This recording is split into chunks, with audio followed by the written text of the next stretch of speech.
만약 오늘 전쟁이 난다면 가장 먼저 긴장이 폭발할 지역은 어디일까요? 요 며칠 사이 동아시아의 하늘과 바다에서 아주 거친 기류가 감지되고 있습니다.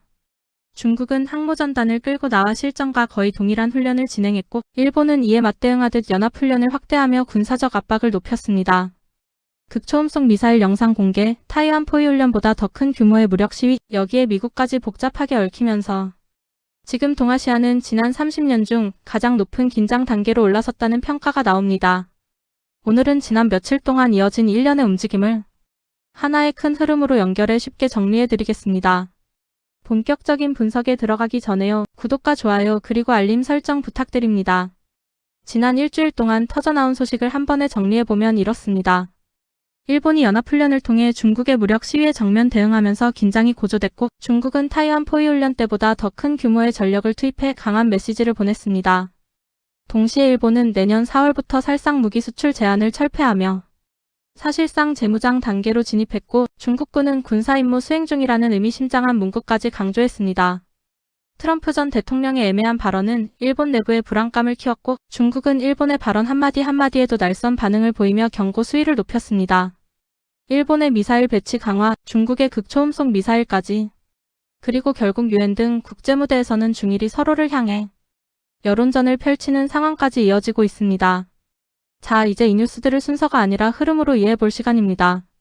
최근 중국의 움직임은 단순한 항공 전력 과시가 아니라 전략적 계산이 담긴 실전형 메시지라고 보는 시각이 많습니다.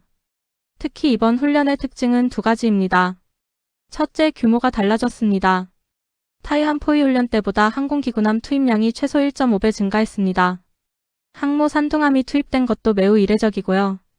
이 말은 우리는 타이완을 넘어 일본의 움직임도 주시하고 있다라는 메시지가 됩니다. 둘째, 공식 발표의 톤이 바뀌었습니다. 중국군은 이번에 군사임무 수행 중이다 라는 표현을 사용했습니다. 보통 중국이 이 표현을 쓰는 시점은 국지적 충돌 가능성을 고려할 때입니다. 즉, 훈련의 목적이 단순한 과시가 아니라 상대방의 실질적인 대응을 끌어내기 위한 전략적 수위 조절이라는 의미죠. 중국의 이런 움직임에 일본도 즉각 반응했습니다. 그 반응은 언론 발표나 외교 메시지 수준이 아니라 정책을 통한 근본적 변화였습니다. 일본은 전후 70년 동안 건드리지 않던 살상무기 수출 금지 규정을 내년 4월부터 없애기로 했습니다. 이건 일본이 평화헌법의 틀을 넘어서는 신호입니다. 그만큼 위협을 크게 느낀다는 의미고요. 일본은 이미 규슈, 오키나와, 미야코지마, 요나구니 섬, 이 일대를 중심으로 지대한 미사일과 패트리어 시스템을 늘리고 있습니다. 중국은 매우 강한 톤으로 반응했습니다. 이 표현은 외교적 수사 중에서도 상당히 높은 단계의 경고입니다. 일본이 중국의 레드라인을 건드리고 있다는 말이죠. 일본이 중국을 자극하지 말라. 이 발언이 알려지자 일본은 즉시 사실무근이라고 했지만, 일본 내부에서는 혹시 미국이 주저하는 것 아니냐? 라는 분석과 걱정이 동시에 나오고 있습니다. 이런 분위기가 일본의 군사정책을 더 강하게 밀어붙이는 요인이 되고 있습니다. 두 나라의 갈등은 여기서 끝나지 않습니다. 유엔과 국제회의에서는 중국과 일본이 서로를 향해 날카로운 발언을 던지고 있습니다. 중국은 말합니다. 일본의 재무장은 중국의 이익을 침해한다. 역사적 책임을 먼저 다하라. 일본은 맞받아칩니다. 법의 지배에 기반해 행동하고 있다. 중국의 팽창이야말로 지역 안정의 위협이다. 이건 단순한 군사 경쟁이 아닙니다.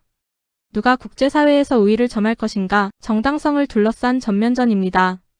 중국이 최근 공개한 극초음속 미사일 시험 영상은 단지 기술 과시가 아닙니다. 영상 속 지도에는 명확히 일본 열도가 표시되어 있습니다. 이는 중국이 일본에게 보내는 아주 분명한 전략 메시지입니다. 일본의 미사일 방어망을 뚫을 수 있다. 센카쿠나 오키나와에서 충돌이 일어날 경우 중국이 가진 카드가 무엇인지 보여주려는 의도. 즉, 일본의 군사 강화에 대해 중국이 가장 강한 형태의 견제를 시작한 것입니다. 동아시아 긴장의 균형추는 결국 미국입니다. 그런데 요즘 미국의 태도는 다소 복잡합니다. 트럼프는 일본이 중국을 자극하지 말라고 했다는 보도를 낳았고, 일본은 여기에 마음이 편치 않습니다. 우리를 확실히 지켜줄까? 혹시 중국과의 직접 충돌을 피하려는 건 아닐까? 이런 불안이 다시 일본의 군사력 강화로 연결되는 악순환을 만들고 있습니다. 지금 상황을 기반으로 전망되는 시나리오는 세 가지입니다. 통제된 긴장 지속 50%. 서로 무력 시위를 높이지만 경제적 정치적 손실 때문에 전면전은 피하는 상황입니다. 국지 충돌 가능성 35%. 센카쿠나 요나군이 해역에서 항공기나 함정 간의 오판으로 충돌이 일어날 가능성이 있습니다. 타이완 해협 위기 재점화 15%. 중국이 대선을 앞두고 정치적 목적을 위해 더 큰 군사 퍼포먼스를 준비할 가능성도 있습니다. 중국과 일본의 긴장은 단순한 외교 마찰이 아니라 군사, 경제, 정치, 여론전까지 얽힌 입체적 충돌입니다. 특히 올해는 양국 모두 중요한 정치 일정이 많은 만큼 지금의 긴장은 쉽게 꺼지지 않을 것으로 보입니다.